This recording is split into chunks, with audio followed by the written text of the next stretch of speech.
Quando si pronunciano insieme i nomi di Jayaman e Demet Özdemir, il tempo sembra tornare indietro nel tempo.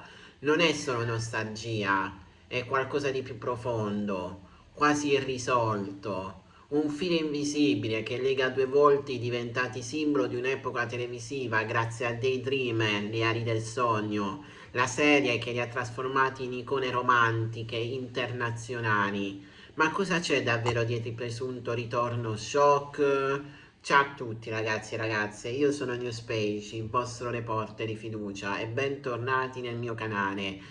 Ma prima di tutto di iniziare ovviamente iscrivetevi al canale e lasciate un bel like per favore. Ed ora partiamo in questo viaggio. Negli ultimi mesi i piccoli segnali hanno riacceso l'attenzione, un like sfuggito, un'intervista ambigua, una frase detta con un sorriso trattenuto, nulla di confermato. Eppure nel mondo dello spettacolo spesso sono proprio i dettagli minimi a raccontare le storie più grandi. I fan hanno iniziato a collegare i punti, a costruire teorie, a interpretare ogni gesto come un indizio. C'è chi sostiene che il loro legame non sia mai stato del tutto spezzato, che la pressione mediatica, l'esplosione della fama e le aspettative del pubblico abbiano semplicemente imposto una pausa.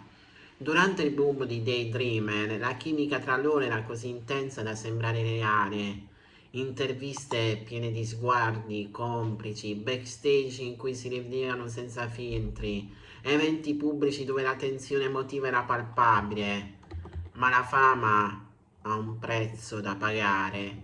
Quando due persone diventano una coppia dei sogni, smettono di appartenere solo a se stesse. Ogni scelta diventa pubblica, ogni distanza viene analizzata, ogni silenzio è interpretato. E forse proprio questo è stato il punto di rottura, l'impossibilità di vivere qualcosa lontano dai riflettori.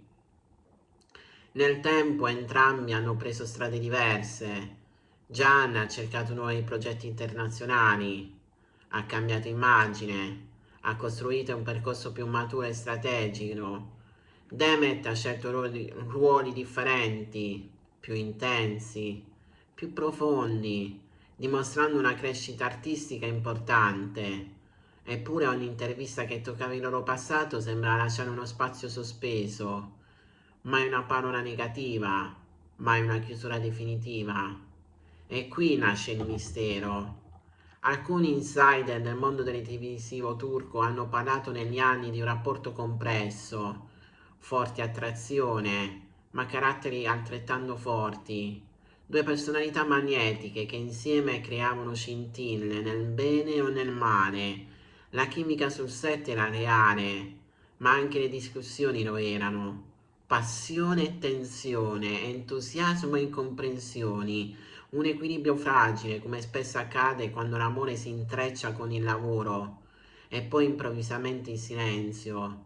Niente più apparizioni insieme, nessuna foto, nessun progetto condiviso, solo ricordi e clip virali che continuano a circolare online, alimentando la leggenda.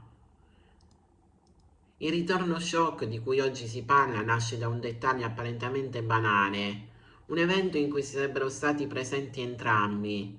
Nessuna foto ufficiale insieme, ma testimonianze di fan che giurano di averli visti parlare lontano dalle telecamere.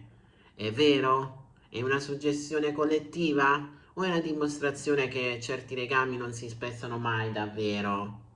Le teorie si moltiplicano. C'è chi pensa a un progetto segreto, magari a una riunione studiata per sorprendere il pubblico. C'è chi immagina un riavvicinamento personale, lontano dai riflettori, gestito con estrema discrezione per evitare la pressione del passato. E c'è chi più razionalmente crede che tutto sia solo una coincidenza amplificata dal desiderio dei fan. La verità forse è meno spettacolare, ma più profonda. Quando due persone condividono un'esperienza intensa che cambia le loro vite, quel legame rimane inciso nella memoria emotiva. Anche se le strade si dividono, resta una forma di rispetto, di riconoscenza, di complicità silenziosa. Non tutto deve trasformarsi in una storia d'amore eterna per essere significativo.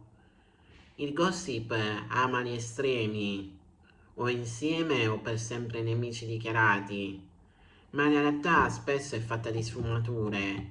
Ed è possibile che Gian ed Emmet abbiano semplicemente scelto di proteggere ciò che è stato, senza trasformarlo in un spettacolo. Il vero shock forse non è un ritorno romantico, è la consapevolezza che il pubblico continua a credere nelle storie che fanno sognare, che in un'epoca veloce e superficiale c'è ancora spazio per l'idea di un amore rimasto sospeso nel tempo.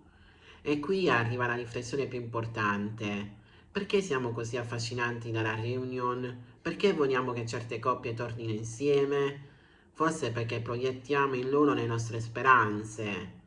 Vogliamo credere che ciò che è stato forte possa ritornare, che le seconde possibilità esistano, che il destino non sia definitivo. Ma la vera lezione potrebbe essere un'altra. A volte ciò che rende speciale una storia è proprio il fatto che abbia avuto un inizio e una fine, che sia rimasta cristallizzata in un momento perfetto, senza essere consumato dal tempo. Daydreamer ha rappresentato un'epoca, la coppia Gian e Demet è diventata un simbolo, e forse il loro legame più autentico è proprio quello artistico, aver creato qualcosa che ancora oggi emoziona milioni di persone. Il mistero, in fondo, alimenta il mito. Se domani uscisse una foto ufficiale insieme, probabilmente l'incantesimo cambierebbe forma, ma finché restano domande senza risposta, la leggenda continua a vivere. E allora la morale è semplice ma potente. Non tutto deve essere spiegato per aver valore. Alcune storie ci accompagnano proprio perché incomplete. Ci ricordano che la vita non è una sceneggiatura perfetta, ma un intreccio di incrodi, addii e possibilità. Che il ritorno sia reale o solo immaginato, ciò che conta è l'impatto che hanno avuto. Hanno fatto sognare, hanno acceso discussioni, hanno creato un ricordo collettivo. E forse il vero segreto non è sapere se torneranno insieme, è capire perché dopo tutto questo tempo continuiamo ancora a parlarne.